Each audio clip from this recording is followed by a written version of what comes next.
뉴스타 인터뷰 오늘 듣고 계신 시각 8시 7분 14초 지나고 있습니다.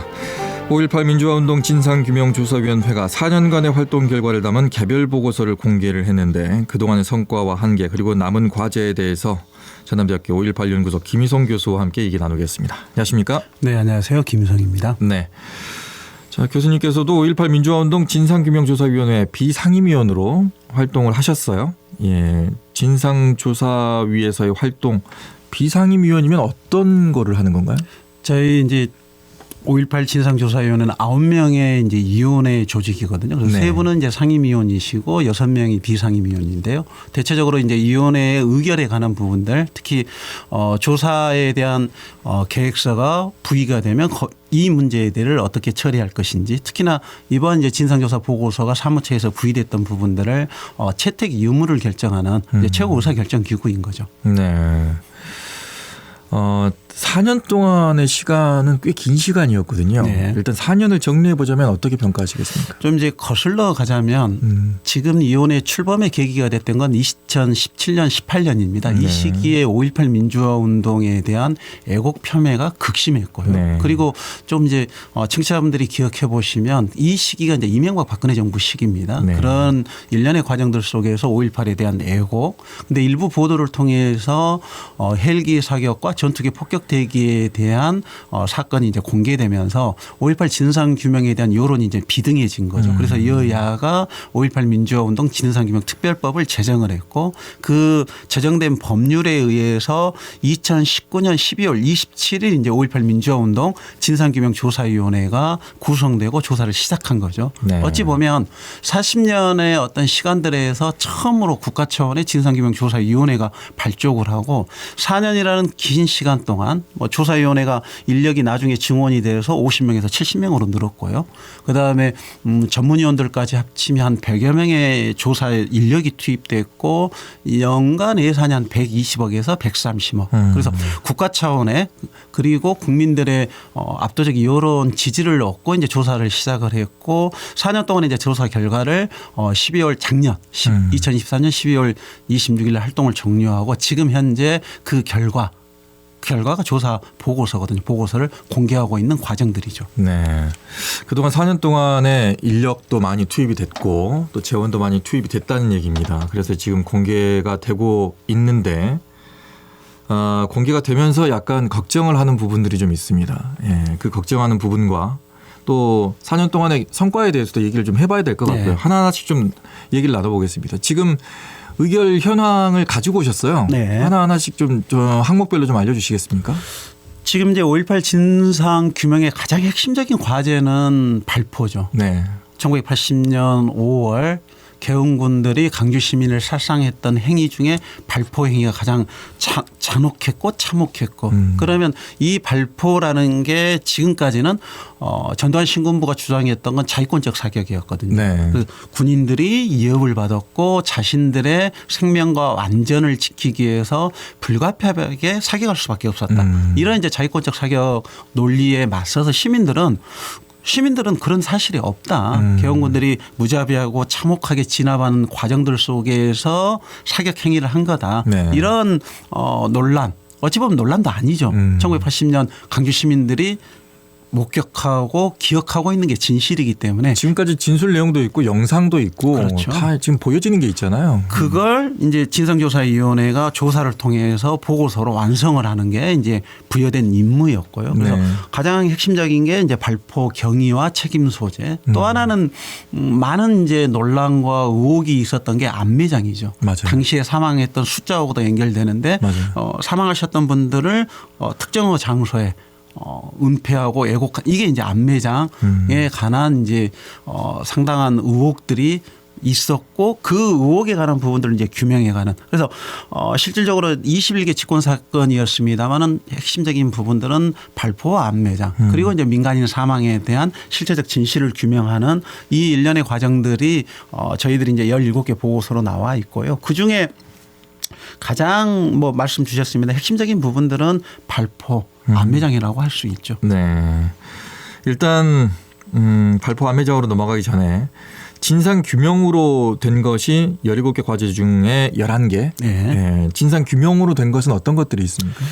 지금 그 청취자분들께서 오해가 있으실 수 있을 것 같은데 네네. 진상규명이라는 부분들과 진상규명 불능이 이제 이야기가 나오다 보니까 그것도 약간 좀 설명을 해 주셔야 될 것 같아요. 오해가 있으실 것 같은데 사무처에서 조사관들이 4년 동안 조사를 합니다. 네. 그리고 이 조사 결과를 조사 보고서로 위원회에 부의를 하는 거죠. 그래서 위원회의 주문 요청이 우리가 조사를 해보니까 충분히 진상규명이 이루어졌다. 그러면 처음부터 사무처에서는 진상규명이라는 주문 요청을 하는 거고 다 된 보고서니까 이제 뭐 소위 말해서 도장 찍어주세요. 네. 뭐 이거잖아요. 그러면 이제 9명의 위원이 그 보고서를 종합적으로 검토하면서 채택 유무를 결정을 하는 거죠. 그래서 11개에 관한 부분들은 이제 저희들이 진상규명으로 결정 내리는 과정들 속에서 실제 진상규명이라고 올라왔던 내용들이죠.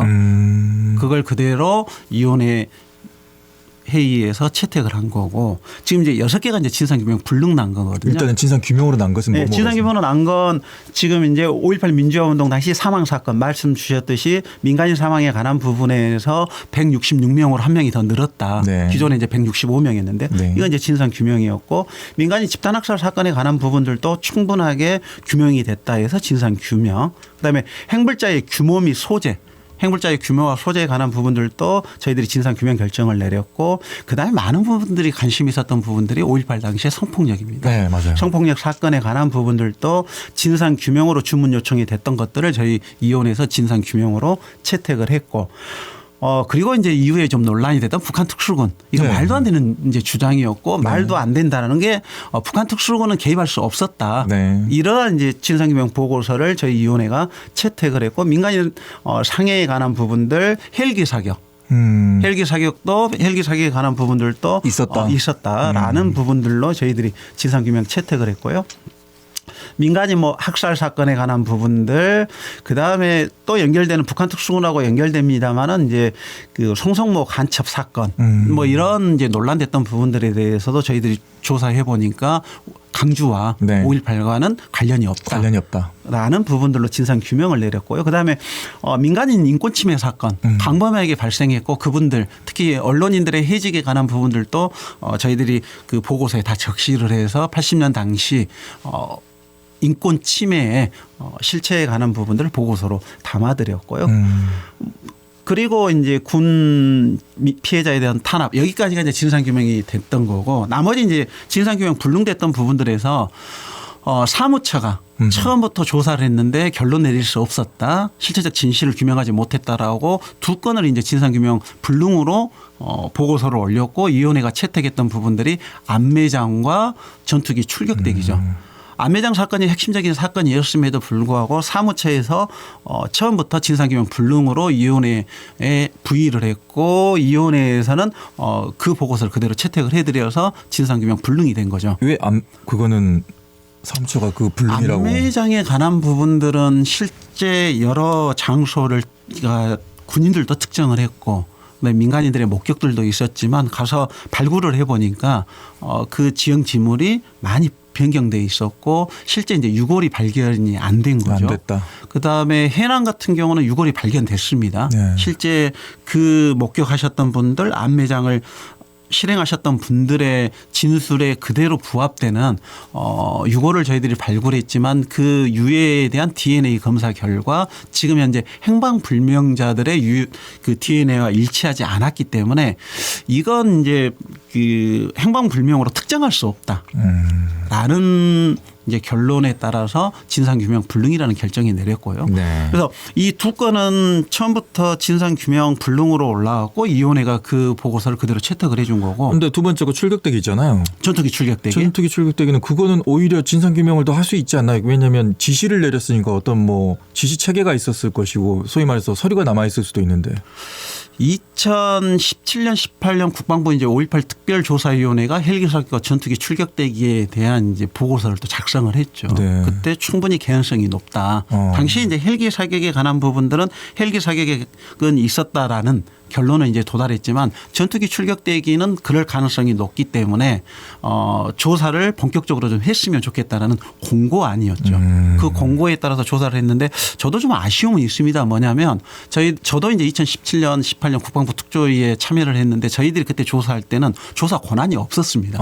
조사 권한이 없었기 때문에 공고 공군 작전에 관여했을 것으로 짐작되고 특정되죠. 그래서 공군 작전사령부의 공작사라든가 이 핵심 관계자들에 대한 조사를 공고를 했는데 이번 조사에서도 실질적인 조사가 이루어지지 않았어요. 그분들이 뭐 고령이라든가 조사를 기피했다는 이유로 해서 공군 작전의 핵심 관계자들의 조사가 이루어지지 않았고 조사가 제대로 이루어지지 않았기 때문에 결론을 내리지 못했던, 그래서 그건 진상규명 불능 결정이 내려졌던 거죠. 자, 나머지 것들은 이제 궁금합니다. 이제 이 나머지 것들이 지금 논란이 좀 되고 있는 것들인데 어떤 것들이 있습니까? 가장 핵심적인 게 발포입니다. 발포에 관한 부분들은 사무처에서는 진상규명으로 이제 부의를 했지만 위원회에서는 7분의 위원이 반대를 한 거죠. 이 보고서는 채택할 수 없다. 근데 채택할 수 없는 이유에 대해서 각각 이견이 좀 존재할 수도 있습니다만 네. 대체적으로 조사가 부실하다. 조사가 부실하다. 두 번째, 결론을 내리는 과정들 속에서 2,800여 명의 현장 지휘관과 개원군들에 대한 조사는 이루어졌지만 이들의 진술에 대한 검증이 이루어지지 않았다. 2,800개의 어떤 진술은 들었지만 그 진술을 통해서 핵심 쟁점이 되는 가령 5월 20일 강주역 집단 발포, 5월 21일 도청합 집단 발포에 대한 사건을 재구성해야 되는데 이 사건을 재구성하지 않고 판단하지 않고 진술을 그냥 나열하는 보고서, 그리고 그 진술의 일부는 저희들이 이게 여기서 저희들은 80년 5월 당시 강주를 목격했던 분들의 그 기억과 전혀 상반되는 그걸 저희들은 이제 5.18 애국의 논리라고 하거든요. 네. 5.18 애국의 논리를 뒷받침하는 진술들이 보고서에 수록되고 그런 판단들까지 보고서에 들어왔기 때문에 이 40여 년에 어찌 보면 진상규명의 핵심 과제이긴 하지만 이 보고서는 채택할 수 없다. 왜냐하면 또 다른 5.18 애국의 소재로 활용될 수 있다라는 이유로 반대를 했고 실제 그래서 이제 진상규명 불능 처리가 된 거죠. 저렇게 진상규명 불능 처리를 시키면 혹시나 왜곡의 여지가 있는 내용들은 오픈이 되지 않습니까? 이게 이제 지금 걱정이고 실제 그러니까요. 저희들이 보고서가 공개될 수밖에 없었거든요. 보고서가 공개되면서 애국의 소재로 지금 현재 활용이 되고 있죠. 특히 제가 봤을 때는 문제적 보고서는 군경 피해에 관한 보고서거든요. 군경 피해. 그래서 80년 당시 군인과 경찰이 진압 과정에 입었던 피해 사항을 조사하게 돼 있는 법률에 의해서 조사가 이루어졌지만 저도 뭐 회의 과정에서 지적을 했습니다만 이건 일방적으로 개헌군의 시각으로 5.1 강주 시민들을 폭도라고 주장하는 논리를 그대로 담는 보고서다.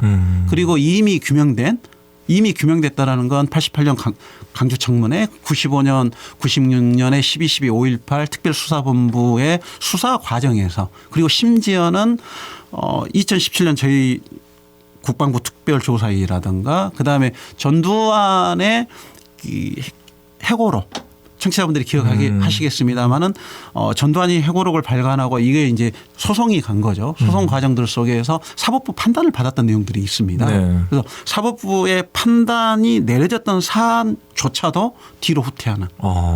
그래서 이건 5.18을 심각하게 애곡하는 애곡의 소지로 활용될 수 있는 개연성이 높은 보고서. 그래서 저희들은 이걸 진상규명 불능으로 가는 게 아니라 보고서 공개 자체가 되지 않아야 된다. 그러니까. 이런 주장을 했지만 저희들이 뭐 표결에서 이제 또 표결 과정에서 공개해야 된다는 그 의원들의 의견들이 더 많았기 때문에 지금 불가피하게 지금 공개돼 있고 법률에도 이제 공개할 수밖에 없는 뭐 법률 조항의 어떤 미비도 있었던 것 같습니다. 그래서 지금 현재는 공개가 돼 있고 공개된 보고서가 지금 5.18 진상조사위 홈페이지에 올라가 있고 그러면서 그게 지금 현재 많은 논란을 좀 불러일으키고 있는 거죠. 근데 그 왜곡된 부분에 대해서 사법부가 그 전에 판단 내린 게 있잖아요. 네. 거기와 배치된 내용이 저 보고서에 있으면 어느 법에 근거해서 이거를 못하게 할 수도 있는 거 아닙니까? 저희는 이제 이 진상조사의 발족의 목적과 의미를 앞서 쟁점이 되고 있는 사건을 규명하라는 네.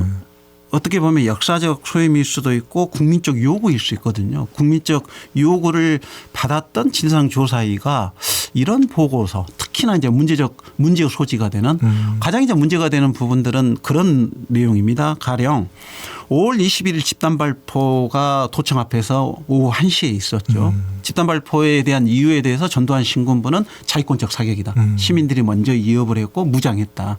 이 무장의 논리를 뒷받침하는 게 무기고 피습이죠. 네. 무기고가 피습이 이루어져야 시민들이 무장할 수 있기 때문에 그래서 일부 군과 경찰의 기록 그다음에 80년 당시 전두환은 어떻게 주장했냐면 시민들이 5월 21일 오전에 무기고를 피습을 하고 무기를 피탈해 갔다. 이런 주장을 했는데 실은 사실과 부합되지도 않죠. 그리고 2017년 전남지방경찰청에서 조사를 통해서 보고서를 새롭게 완성해서 이것도 국가 차원의 보고서입니다. 국가기관이기 때문에 그리고 그들이 어떻게 결론을 내렸냐면 일부 기록은 왜곡되고 조작된 거다. 그래서 전남지방경찰청은 80년 당시에 그런 기록을 남기지 않았고 본인들이 직접 조사를 해보니 그렇게 기억하지도 않는다라고 해서 하나의 이제 결론이 전남지방경찰청에서도 무기고 피습은 5월 21일 오전에는 없었다. 그다음에 전두환 회고록에 관한 재판 과정에서도 사법부가 판단을 내렸죠. 무기고 피습에 관한 부분들은 허위다. 그래서 그 내용을 이제 그 전두환 회고록에서 빼라는 거죠. 이런 이제 사법부 판단이 내려졌음에도 불구하고 5.18 조사위의 보고서에는 5월 21일 오전 무기고 피습이 있을 수도 있다. 개연성에 관한 부분들을 남겨둬 버렸죠.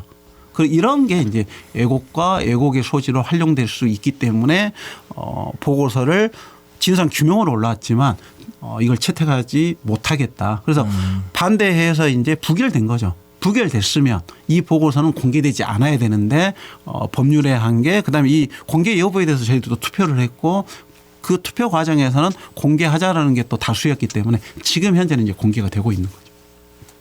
야, 4년의 시간이 지났고 조사위의 활동은 끝났습니다. 지금 이거 방송을 하면서 지금 공개돼 버린 내용을 다시 담을 수 없는 상황까지 와 있는 걸로 보이고요. 조사위의 활동에 대해서 좀 아쉬운 면이 좀 있습니까? 방금 말씀드렸던 부분들이 이제 아쉬운 부분들이고 물론 이제 성과가 없었던 건 아닙니다. 민간인 사망에 관한 부분들을 정확하게 특정해서 저희들이 5.18 민주화 운동을 이유한다라는 것 기억한다라는 건 당시 희생됐던 분들의 희생의 사실들을 정확하게 사실을 파악하고 이 사실에 부합되게 저희들이 이제 기록을 남겨야 되는데 실은 사망자의 숫자, 사망 원인에 대한 부분들도 명확하지 않았던 것을 이혼의 조사를 통해서 확인을 한 거고요. 또 하나는 헬기 사격에 관한 부분들도 이제 진전이 이루어졌던 게 2017년, 18년 조사 과정들 속에서는 헬기 그 사격과 연관되는 헬기 조종사들이라든가 이런 분들이 무장 사실을 인정하지 않으셨거든요. 그런데 이번 조사에서는 무장 사실을 인정을 했고 물론 이제 직접적으로 사격했다는 건 인정하지 않았죠. 네. 그럼에도 불구하고 여러 정황적 판단에 의해서 이혼에는 헬기 사격이 있었다라고 결론을 내렸던 거기 때문에 그러한 이제 그 또 다른 진술을 새롭게 발굴하고 특히나 이제 결정적 증거라고까지는 할 수는 없겠지만 간접적 증거로서 헬기 사격과 연관되는 탄두도 발견을 했고 이런 점에서는 이제 진전이 된 거죠. 특히 지금은 이제 공개가 되지 않고 있습니다. 왜냐하면 개인정보가 워낙 민감하기 때문에 성폭력 사건이 실제 존재했고 가해자들도 일부 특정을 했고 피해자들의 절절한 아픔을 저희들이 이제 국가 차원의 보고서에 담았기 때문에 이런 부분들은 조사의 성과라고 할 수 있는 거죠. 그러면 이후에 이 보고서가 이제 오픈이 되고 열람이 되고 많은 분들이 이제 이걸 알게 되고 좀 아쉬운 부분이라든가 왜곡의 소지가 또 있는 부분에 대해서 이걸 어떻게 이제 해야 될지 개인적으로는 어떻게 해야 될 거라고 좀 바라는 점이라도. 저는 공개되지 않았어야 된다. 공개되지 않았어야 된다. 공개되지 않았어야 되고 근데 이미 이제 공개됐고 이 공개된 사실에 대한 진실의 백서가 또 필요할 수도 있다. 그러니까 이 사안에 대해서만 진실의 백서가 다시 조사 들어가야 된다. 이게 이제 저희들은 그걸 그 보고서에 담았습니다. 담기는 이 보고서의 문제점은 어떤 부분들이 문제점이다. 특히나 부실되게 그다음에 해석이 잘못된 부분들에 대해서 위원들의 개별 소수 의견으로 남겼습니다만 이제 지금은 위원회가 12월 26일 날 조사 활동을 이미 종결했습니다. 네. 위원회 활동 권한이 사라졌기 때문에 지금은 이제 아쉽지만 시민사회 그다음에 5.18 재단체에서의 역할로 지금 현재는 또 넘어가 있는 거죠. 또 이제 총선 이후에 또 5.18 또 오게 되면 또 이게 또 뜨거운 감자가 될 것 같은 생각이 좀 들어서 마음이 또 착잡해집니다. 뭔가 딱 매듭이 지어질 줄 알았는데 또 하나의 또 불씨가 또 살려진 게 아닌가 해서 너무너무 걱정이 많이 됩니다. 관련된 내용을 계속해서 저희가 또 5.18 주간에도 좀 지켜보도록 하겠습니다. 오늘 말씀 고맙습니다. 네, 감사합니다. 네, 지금까지 전남대학교 5.18 연구소의 김희성 교수와 함께 얘기를 나눴습니다. 언제 어디서나 내 손 안의 뉴스. 광주 MBC 뉴스 유튜브 구독으로 함께하세요.